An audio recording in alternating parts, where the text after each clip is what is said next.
the biggest thing that holds us back is excuses. And what we want to achieve is results. And so I was like, damn, no excuses, just results. Because at the end of the day, nobody cares about the excuses. All we want to see is those results.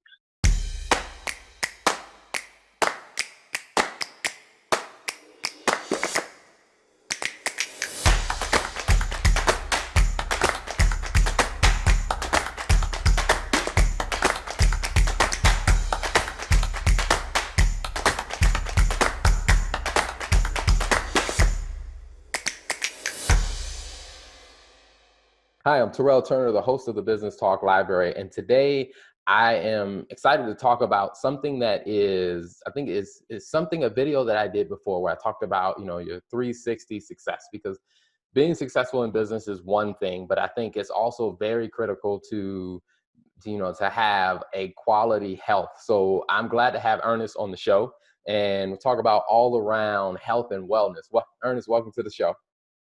Appreciate it. Thanks for joining. Thanks for having me. So Ernest, tell us a little bit about your background and your approach to health and wellness. How did you get into that? It's kind of an interesting story, and I'll try to keep it concise. But I started my fitness journey actually as an adolescent. Like a lot of people that don't know me, they don't know that I was obese as a kid.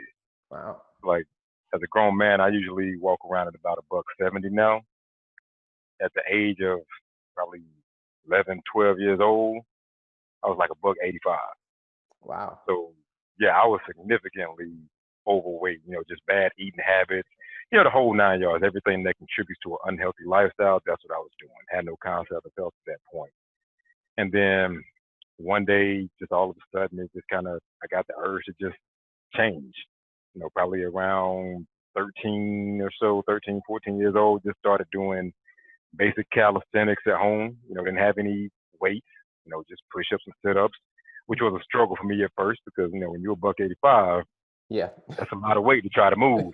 When you ain't never worked out before. But, I kept trying, couldn't even do one of either at first. Wow. But then kept trying until eventually I was able to do a couple of each and then more and more added on. So I probably got to the point where I was doing like 100 push-ups and probably like 500 sit-ups a night. Oh, wow. Yeah. Wow.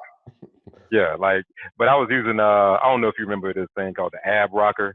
Okay. Like, let's Yeah. device that had the handles on and the pillow and all that, just to help you with your sit-ups. So I was using that. So I would do 500 sit-ups on that, which is still, a good number. But that's still a the high mindset, number. yeah. That's Now I'm still up here high. talking on mine. It's like, yeah, that's all right right there. But yeah, I also changed my eating habits too. So whereas before I was, sneaking snacks in bed and being raised in the South, we used to that down South cooking and 2 and 3 sermons of everything fried and the whole nine yards. So I went from that to not necessarily changing what I ate, but more portion control. So I Okay. stopped piling food on my plate. I was still eating, those same Southern dishes, but I wasn't going back for seconds and thirds anymore. I started drinking more water and things like that, and the weight just started melting off. And so that is what kind of kickstarted my interest into exercise at that point. I still didn't really have a concept of overall health and wellness at that young age, but as I got older, especially going through college, you're probably familiar with that phrase, freshman 15. Mm-hmm. So I wasn't immune to it. And so I put on the weight, got back into some of those bad eating habits, drinking too, a lot of late night partying, eating, the whole nine yards. Food is everywhere when you're on the college campus. So I probably got up to like a buck 90. A couple years after I graduated college, which was graduated December '07, started working my main job in January '08. A couple years after that, because I was still active and going to the gym. I never dropped that, even though I wasn't necessarily healthy per se. Because there's a difference between just working out versus being healthy. Mm-hmm. So fast forward a little bit, to when I got my personal training certification because I had such an interest in, constantly being in the gym, working out. Got my training certification in 2010, and that was my first time. And I tell the story all the time because that was kind of my catalyst to really convert to a healthy lifestyle. I never forget. I was in the gym, and that was my first time wearing like a fitted style shirt because as a trainer, your thing is Hmm. show off your physique, show something that's a little more fitted, not baggy. And so I never forget. I was demonstrating to a client how to do a squat. I got down in squat position at the lowest point, looked across in the mirror, and saw that my stomach was hanging. So it's like up until that point, like I didn't even realize I had a gut because I used to wear the baggy clothes. Hmm. After that, I was like, nah, this ain't gonna work. I mean, first of all, it ain't sexy. Second of all, I gotta lead by example. Like, how can I tell somebody else how to get in shape when I'm not in shape? Hmm. So from that point, like I immediately like literally changed my habits. Like going from eating all the fast food, late night foods, eating whatever to eating more fruits, vegetables, living more of a healthy lifestyle that way, drinking a ton of water. I literally cut out all sugars, sodas, and all that. Changed my workout style from just lifting heavy to doing more endurance and conditioning. Started doing more cardio, doing running, uh, just being more active overall. Playing pickup ball, just whatever. Hmm. And again, like the weight just started melting off. Like I went from like a buck 90 to probably the lowest I got was like 150, Oh, wow. and that was in a matter of maybe a few months, definitely less than a year. And then when I look back at it, I was like, man, that's how you do it. And then plus I felt good too. Like I felt lighter, more energetic, and then that's when it clicked what health was. Like it wasn't about how much weight I lift or how big I was, how muscular I was. It's about, do I have the energy to do the things that I like doing with my life? Can I walk up a set of stairs without breathing heavy? Can I, if I needed to, take off running without gasping for air? Like those are the Gotcha. things that really define your health, not what you can see, but the things that are internal as well. So that's Mhm. kind of what kickstarted my love and passion for health and wellness. Oh, okay. So now, when someone is working with you from I guess, an all-around health and wellness, kind of, do you have a process of where you start with, whether you look at diet or you look at physical activity, or like from starting from their goals? Like, what does that look like when they start working with you? So it's kind of a what you would call an intake process where I would do consultation and really talk to them about their goals, things that they want to accomplish. And obviously, your average person wants to lose weight. They want to lose fat. But I'm also looking at and asking questions about, well, what are your lifestyle habits? What are you eating on a normal basis? You know, how do you shop for your groceries? What are you drinking? Are you getting enough rest? How's your stress levels? Because all those things impact your health as well. We tend to focus more on eating and exercise, but forget about the rest, the stress levels, the hormone imbalances, and how things like that affect your ability to lose weight. Food addictions, chemical cravings, the sugars and the salts. A lot of people don't look at it as an addiction, but it is. It's an addiction just like anything else because your brain activity responds in a similar manner than it does with any other addictive kind of drug. Because at the end of the day, all our foods is really chemicals at the end of the day. Hmm. And so I break it down like that in a way that people might not have heard before, and it gives them an entirely different perspective on how to view what they're putting in their body and what they're doing to their body.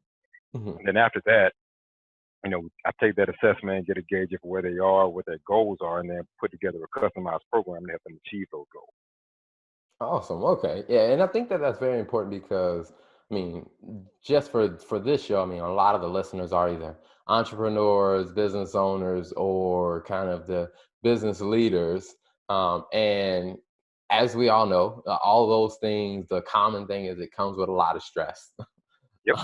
So what are some of the things that you've told, or that you kind of helped your clients figure out on, hey, these are some healthy things you can do to help relieve stress? As far as specifically relieving stress, obviously my biggest thing is exercise because one, it takes your mind off of it. Uh, two, when you're exercising, your blood, your heart rate increases, which means you're pumping more blood through your body, which means you're getting more oxygen delivered throughout your body, especially your brain.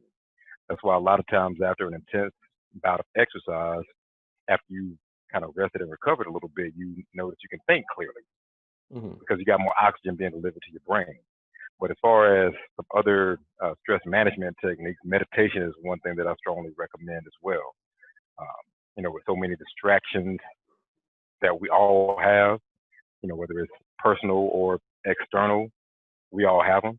So meditation is a good way to just center ourselves, try to block out the external noise, and just focus on being intentional and being in the moment, and focusing on your breathing because a lot of people don't know how to breathe Yes. correctly.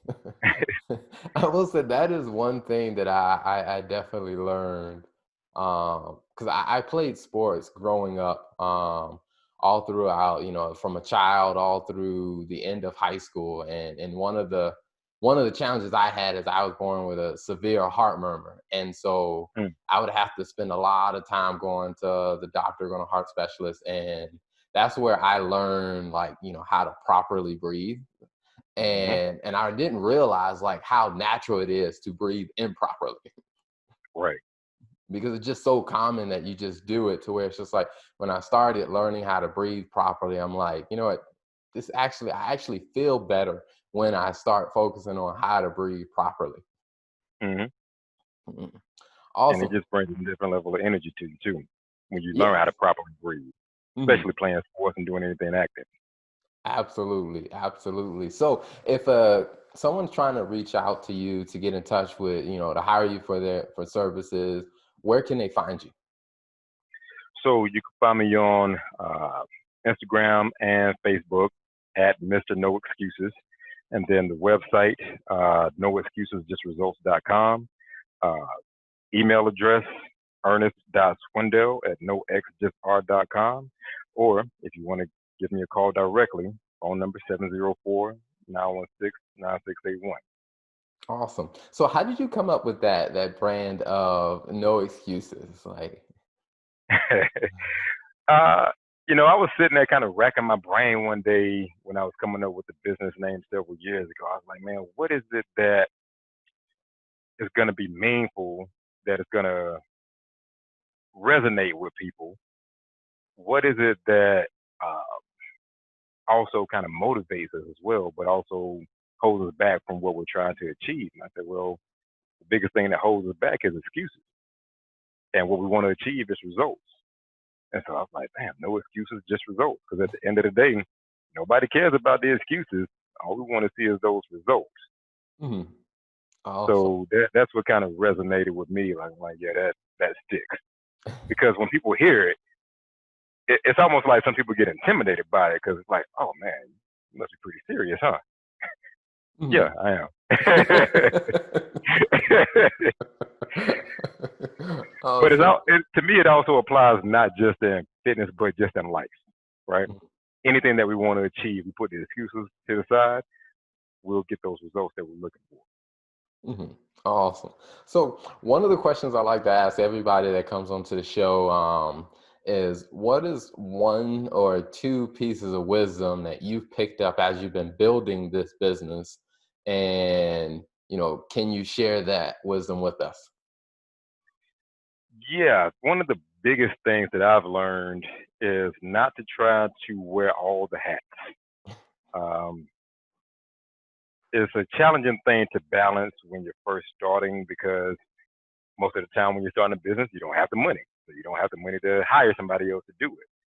But once you get to a certain point, you want to start replacing yourself because, at least for me, my goal isn't to necessarily do the same thing I'm doing now 5 years from now. I want to hire people to replace me so that I can then, in turn, invest my time into other business ventures, essentially kind of buying my freedom, from my own business and letting it run by itself.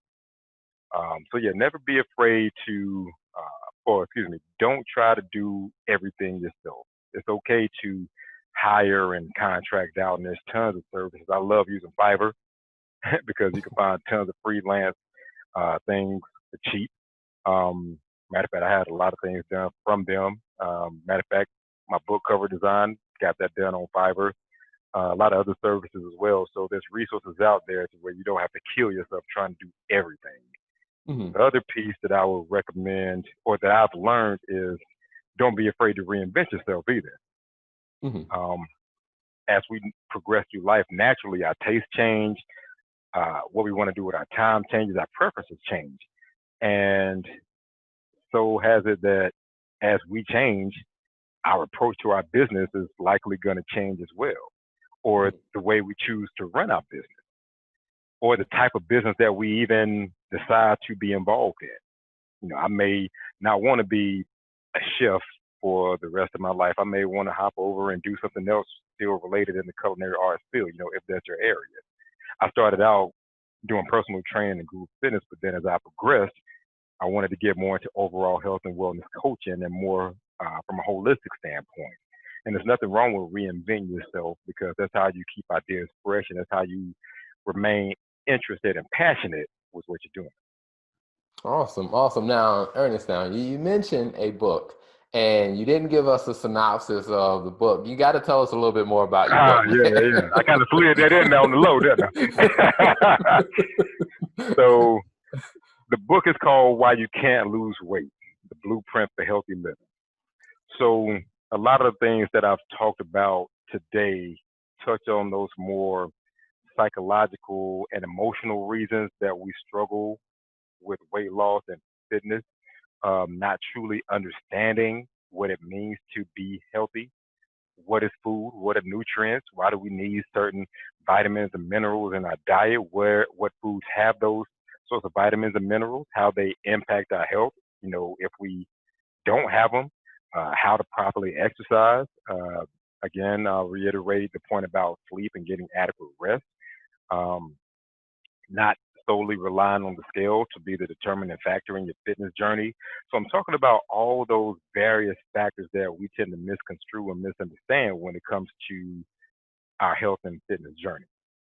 But then Okay. also giving some background as far as my journey as well, because the same struggles that most people have, I have had and at occasion still have. Like I have a huge sweet tooth. Most people wouldn't know that. I'm greedy. I go ahead and say it like that. I'm greedy. But it's knowing how to balance that so that, okay, if I have a piece of cake today, I'm not completely falling off the bandwagon and hard on myself. It's how do I get back on the next day? So again, just kind of bringing all that full circle, giving people a dose of who I am from a more personal standpoint, but also giving you the tools and tips to help live a healthier lifestyle from a fundamental understanding. Okay. And you can find that on the website as well. Okay. All right. Awesome. Awesome. So we'll definitely add that on there so all the viewers can see that.